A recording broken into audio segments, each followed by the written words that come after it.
हमें युद्ध ही एकमात्र विकल्प दिखाई दे रहा है। हमें एक अंतिम अवसर दीजिए महाराज। युद्ध होने से पहले अपने महायोद्धाओं को अपने रणनीति पर पूर्ण विराम लगाने दीजिए।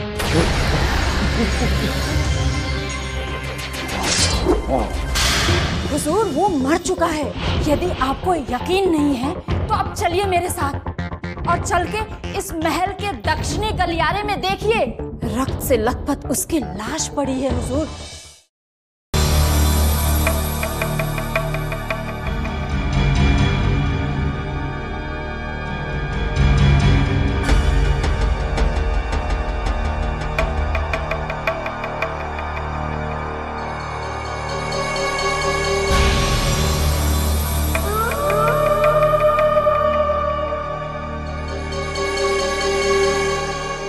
बेचारे अहमद के प्राण पखेरु उड़ गए हैं सोमनाथ जी।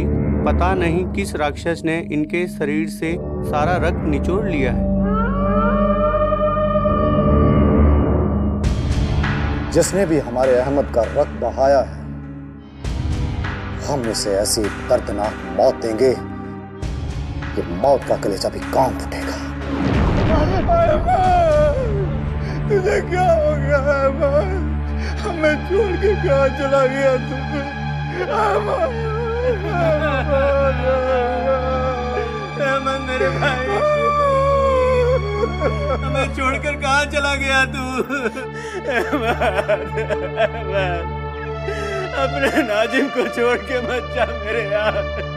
अहमद कहाँ चला गया अहमद?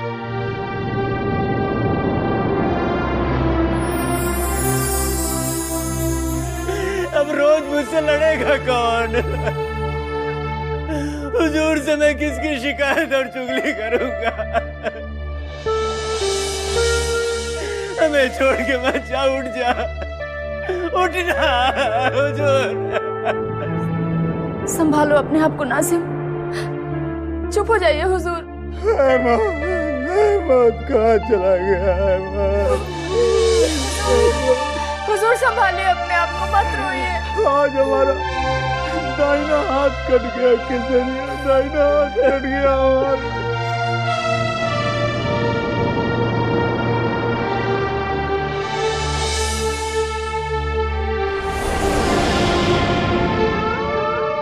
अहमद जैसा भी था हमारा अपना था। जीते जी कभी हमसे अलग नहीं हुआ। हमें माफ कर देना अहमद, हम तुम्हें बचा नहीं पाए। उठना मेरे भाई। लेकिन महायोद्धा क्रूर सिंह सौगंध खाते हैं कि तुम्हारी हत्या जिसने भी की है, हम उसे चैन से नहीं जीने देंगे, चैन से नहीं जीने देंगे। लौट आओ अहमद, लौट आओ, हमें छोड़ के मत जाओ अहमद, हमें छोड़ के मत जाओ।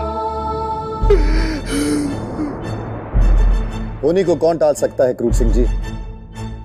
आप हम पर भरोसा रखिए, हम अहमद के हत्यारे को कभी क्षमा नहीं करेंगे। उसकी पोटी काट काट कर पागल कुत्तों के सामने फेंक देंगे। आखिर कौन हो सकता है वो हत्यारा जिसने इतनी बेरहमी से हमारे साथी को हमसे छीन लिया? यदि हमें पता चल जाए तो हम भी इसी तरह उसे यूं ही तड़पा तड़पा कर मारेंगे, उसका सारा रक्त बहा देंगे, नहीं छोड़ेंगे उसे। भवानी सिंह के सिवा और कौन पापी हो सकता है जो इस निर्दोष अहमद का रक्त बहा सकता है? हुजूर, हुजूर, क्या बात है शेर खान?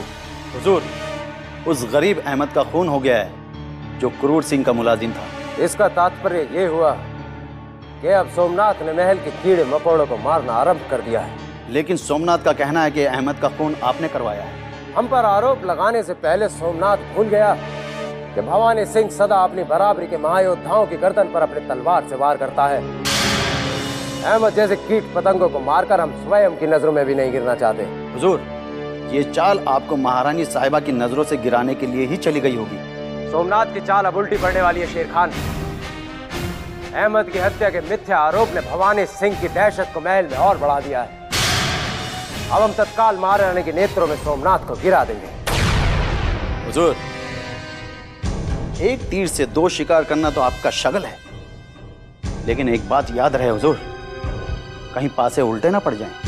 पासे उल्टे पड़े या सीधे, इससे हमें क्या फर्क पड़ता है शेर खान। जीत हमारी ही होगी, क्योंकि मां काली को रक्त का भोग चढ़ाने के पश्चात हमने सियासत के सभी छोटे बड़े मोहरों को रक्त से भिगो दिया है। तुम देखते जाओ, अब अति शीघ्र सोमनाथ का घमंडी सर हमारे वज्र से टूटने वाला है। भवानी सिंह पर आरोप लगाकर हमने तुम्हें बचा तो लिया चंगेज खान, परंतु हमारी आज्ञा का उल्लंघन करके तुमने हमें तलवार उठाने पर फिर से विवश कर दिया। तुमने उस निर्बल अहमद का रक्त बहाकर अपने आप को हमारी नजरों से गिरा लिया है चंगेज खान।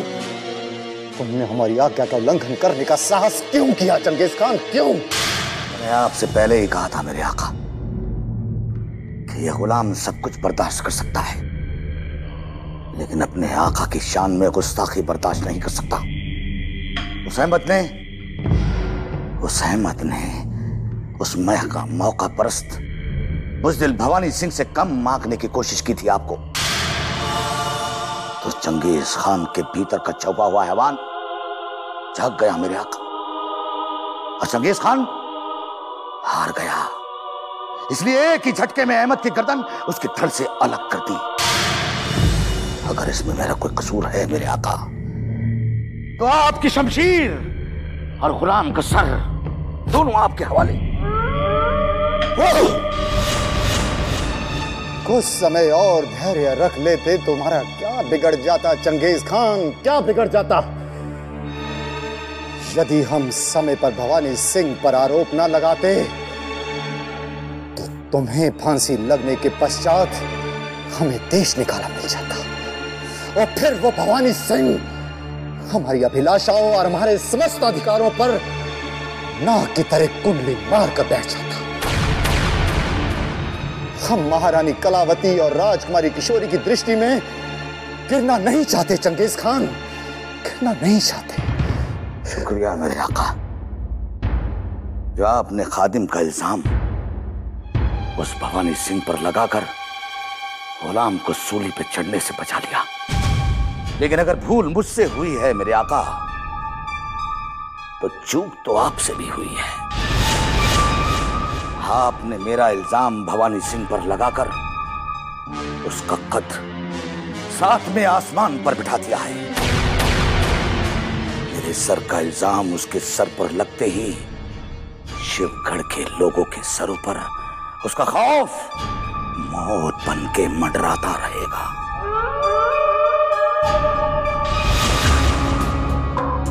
नहीं चंगेज खान, नहीं।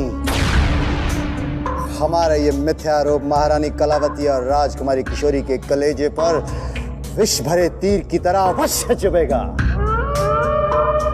और फिर महारानी कलावती भवानी सिंह को शिवगढ़ छोड़ने का आदेश देंगी, और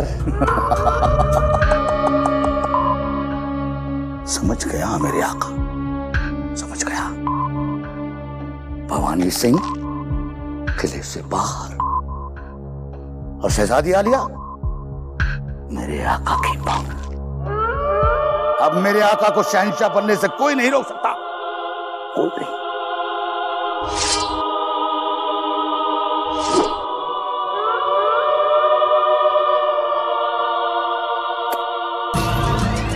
तो लीजिए मेरे आका, आपके इस गुलाम ने आपके और शहजादी आलिया के निकाह की खुशी में अपने ही खून से अपना मुंह मीठा कर लिया।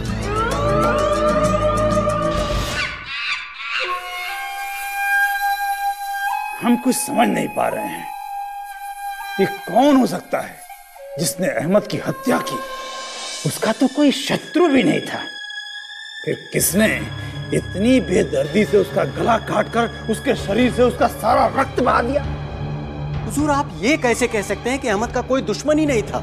जरूर किसी दुश्मन ने ही अहमद का कत्ल किया है, वरना एक दोस्त अपने दोस्त को इतनी दर्दनाक मौत कैसे दे सकता है? हुजूर, नाजिम का तर्क सत्य प्रतीत होता है। अवश्य ही अहमद ने जाने अनजाने में इस महल में किसी को अपना शत्रु बना लिया होगा, और फिर वो अज्ञात शत्रु अवसर देखकर अहमद का वध कर दिया। मुझे पता है उस अज्ञात शत्रु के बारे में। नाजिम, तत्काल उस अज्ञात शत्रु का नाम बताओ, हम अपने अस्त्रों से उसका वध कर देंगे। जान की अमान पाऊं तो बताऊं? बताओ। आप और नहीं तो क्या, हमेशा आप उसी पर शक किया करते थे। हमारी बेगम के साथ बाहर घूमा करता है, घर के बाहर ऐसे भिन भिनाता रहता है जैसे गुड़ पर मक्खियां। आप नहीं तो और कौन हो सकता? नाजिम, हम अहमद पर शक किया करते थे, लेकिन जिस दिन उसकी मृत्यु हुई और हमारी मोहिनी दहाड़ दहाड़ कर रोई, हमारा शक समाप्त हो गया। हम समझे नहीं हुजूर। अल्लाह कसम, मेरे भी पल्ले कुछ नहीं पड़ा। मूर्ख, क्योंकि मोहिनी रो रो कर कह रही थी कि अब बाजार से उसकी सब्जियां और सामान कौन लेकर आएगा। मुफ्त में एक गुलाम मिला था, वो भी नहीं रहा। हुजूर, परंतु सोचने वाली बात ये है कि इस महल में आखिर कौन अहमद का शत्रु हो सकता है? कहीं महायोद्धा सोमनाथ का कहा सत्य तो नहीं? क्या महायोद्धा भवानी सिंह ऐसा कर सकते हैं? नहीं केसरिया, नहीं। अहमद जैसा निर्बल और डरपोक व्यक्ति भवानी सिंह जैसे महायोद्धा से बैर नहीं ले सकता। अवश्य ही कोई और कारण है जिसकी वजह से अहमद को अपने प्राण गंवाने पड़े हैं। हुजूर, हो सकता है आपका कोई दुश्मन आपको डराने के लिए उसका कत्ल कर दिया हो, ताकि आप उसके रास्ते का रोड़ा ना बने। नहीं नाजिम, नहीं, ये बात भी नहीं हो सकती है, क्योंकि हमारे समस्त शत्रु इतने कायर नहीं हैं जो ऐसी तुच्छ हरकत पर उतर आए। अवश्य ही कोई गहरा भेद है जो हम समझ नहीं पा रहे हैं। एक बार यदि वो कायर हत्यारा हमारे हाथ आ जाए तो हम उसे इतना तड़पा तड़पा के मारेंगे, इतना तड़पा तड़पा के मारेंगे कि कोई भी हमारे योद्धाओं को आंख उठाकर देखने का साहस नहीं करेगा। हुजूर, आप इतना अधिक सोच सोचकर अपना रक्त मत जलाइए। ये काम आप मुझ पर छोड़ दीजिए। अब इस बात का पता केसरिया लगाएगी कि आखिर वो दरिंदा कौन है जिसने हमारे अहमद का इतनी बेरहमी से रक्त बहाया है। हुजूर,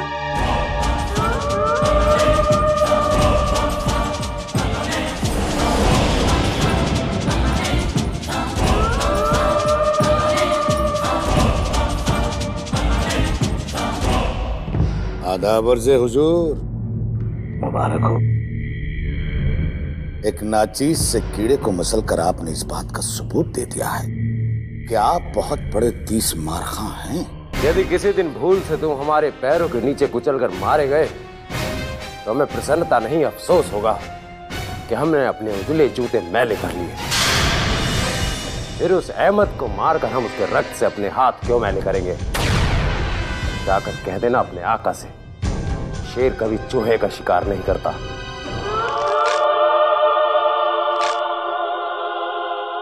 कुल आलम जानता है कि मेरे आका इस महल में अकेले बब्बर शेर हैं और वो अपनी खुराक पहचानते हैं। अहमद के कत्ल के बाद गुलाम को आका आदमखोर से लगने लगे हैं। कहीं ऐसा ना हो कि उनका पहला शिकार आप बन जाएं।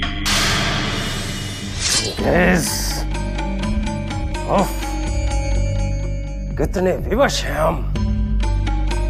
तुम जैसे कीट पतंगों को मारकर हम अपनी तलवार की धार को कुंद भी नहीं कर सकते। वो तो कहिए कि महारानी का खौफ आपकी शमशीर को खून पीने की इजाजत नहीं देता। अगर महारानी इस महल में ना होती तो अब तक तो आपकी शमशीर इस गुलाम के सीने को चीर चुकी होती। भाग्य बहुत प्रबल है तुम्हारा चंगेज खान।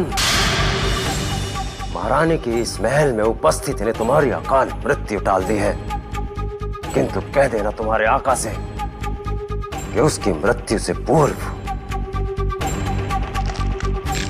वो तुम्हारी इस गर्दन को क्रूर सिंह के बच्चों के खिलौने के रूप में देखेगा। ये भवानी सिंह का वचन है।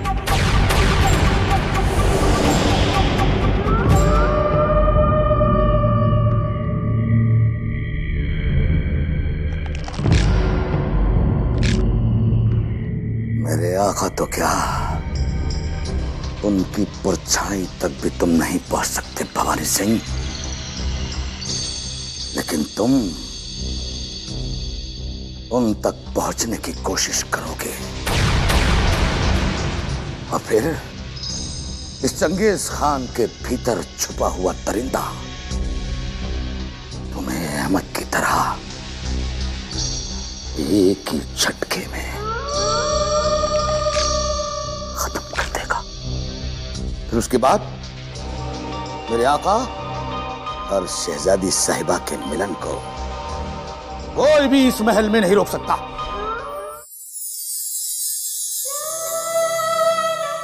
जब आपके पिताश्री हमें सम्मानपूर्वक यहाँ से विदा करेंगे, तब हम आपको भी अपने साथ अपने राज्य लेकर चलेंगे। हमने निर्णय कर लिया।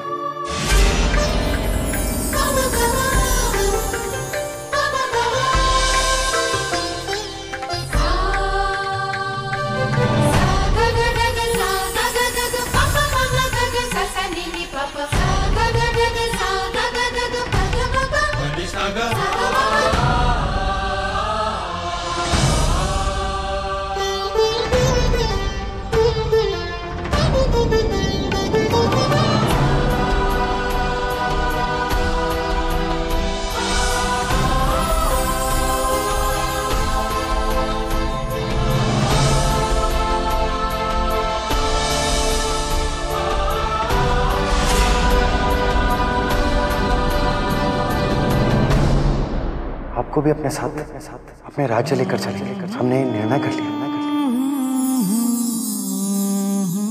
आपको भी अपने साथ अपने राज्य लेकर चलेंगे। हमने निर्णय कर लिया।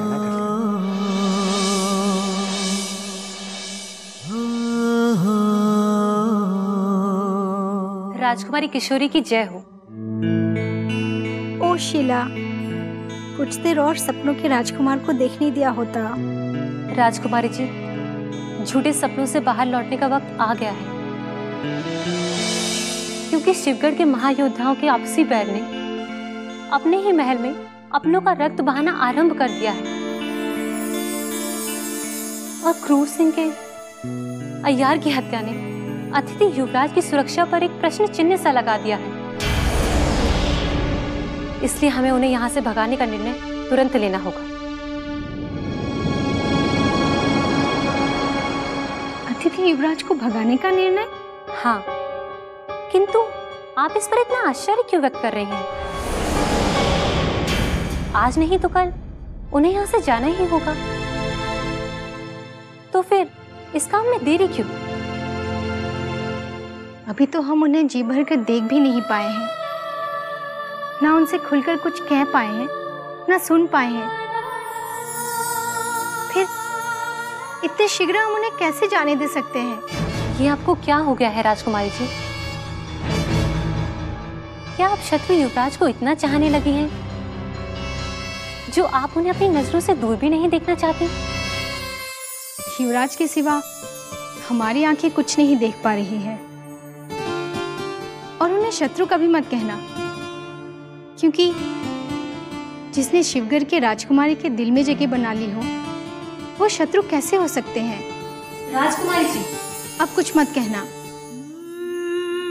सपनों के देवता से मिलने के बाद न जाने क्यों हमारे दिल में कुछ कुछ होने लगा है, और आपके दिल में हो रहे इस कुछ कुछ से चुनारगढ़ और शिवगढ़ में बहुत कुछ हो जाएगा।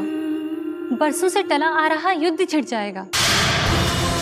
अब तो हम भी देखना चाहते हैं कि शिवगढ़ और चुनारगढ़ की दुश्मनी जीतती है